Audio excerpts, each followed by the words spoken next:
Hi good morning. ಇದು ಬುಧವಾರದ mini vlog ಆಗಿರುತ್ತೆ. ಸ್ವಲ್ಪ ಬೆಳಿಗ್ಗೆ ಬೇಗ ಎದ್ದಿದ್ದರಿಂದ ಫ್ರೆಶ್ ಅಪ್ ಆಗಿ ಬೇರೆ ಕೆಲಸಗಳನ್ನ ಮುಗಿಸ್ಕೊಂಡು ತಿಂಡಿನ ರೆಡಿ ಮಾಡ್ಕೊಳ್ತಾ ಇದ್ದೀನಿ.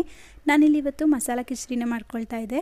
ಅಕ್ಕಿ ಹಾಗೆ ಹೆಸರುಬೇಳೆ ಎರಡು ಸಮ ಪ್ರಮಾಣದಲ್ಲಿ ತಗೊಂಡು ಕುಕ್ಕರ್ಗೆ ಹಾಕಿ ಸ್ವಲ್ಪ ತುಪ್ಪ, ಅರಿಶಿನ, ನೀರನ್ನು ಹಾಕಿ 4 ವಿಷಲ್ ಕೂಗಿಸ್ಕೊಂಡು ಒಗ್ಗರಣೆಗೆ ಇಲ್ಲಿ ಜೀರಿಗೆ, ಸಾಸಿವೆ, ಹಸಿಮೆಣಸಿನಕಾಯಿ, ಈರುಳ್ಳಿ, ಕರಿಬೇವು ಹಾಕಿ ಫ್ರೈ ಮಾಡಿ ನಂತರ ಅದಕ್ಕೆ ಶುಂಠಿ ಬೆಳ್ಳುಳ್ಳಿ ಪೇಸ್ಟು, ಟೊಮೆಟೊನ ಹಾಕಿ ಫ್ರೈ ಮಾಡಿಕೊಂಡು ಸ್ವಲ್ಪ ಚಿಲ್ಲಿ ಪೌಡರು, ಬೇಯಿಸಿಟ್ಟಿದ್ದಂತಹ ಬೇಳೆನ ಹಾಕಿ ಅದಕ್ಕೆ ಕೊನೆಯದಾಗಿ ಕೊತ್ತಂಬರಿ ಸೊಪ್ಪು, ಸ್ವಲ್ಪ ನಿಂಬೆಹಣ್ಣು ರಸ, ರುಚಿಗೆ ಎಷ್ಟು ಬೇಕೋ ಅಷ್ಟು ಉಪ್ಪನ್ನ ಹಾಕಿ ಮಿಕ್ಸ್ ಮಾಡಿಕೊಂಡ್ರೆ ಮಸಾಲ ಕಿಚಡಿ ರೆಡಿಯಾಗೋಗುತ್ತೆ.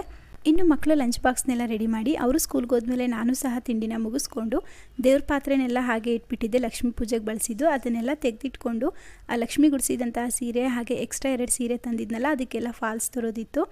ಹೋಗಿ ಫಾಲ್ಸ್ನೆಲ್ಲ ತೊಗೊಂಬಂದು ಇದ್ರ ಜೊತೆಗೆ ಬೆಲ್ಲದ ಕರ್ಜಿಕಾಯಿನ ಮಾಡ್ಕೊಂಡಿದ್ದೆ. ತುಂಬ ಅಂದರೆ ತುಂಬಾ ರುಚಿಯಾಗಿ ಬಂದಿತ್ತು. ಈಗ ಮಧ್ಯಾಹ್ನಕ್ಕೆ ಸಾಂಬಾರನ್ನ ರೆಡಿ ಮಾಡ್ಕೊಳ್ತಾ ಇದ್ದೀನಿ. ಟೊಮೆಟೊ ಪಪ್ ಮಾಡೋಣ ಅಂತ ಬೇಳೆ, ಟೊಮೆಟೊ, ಅರಿಶಿನ, ಉಪ್ಪನ್ನ ಹಾಕಿ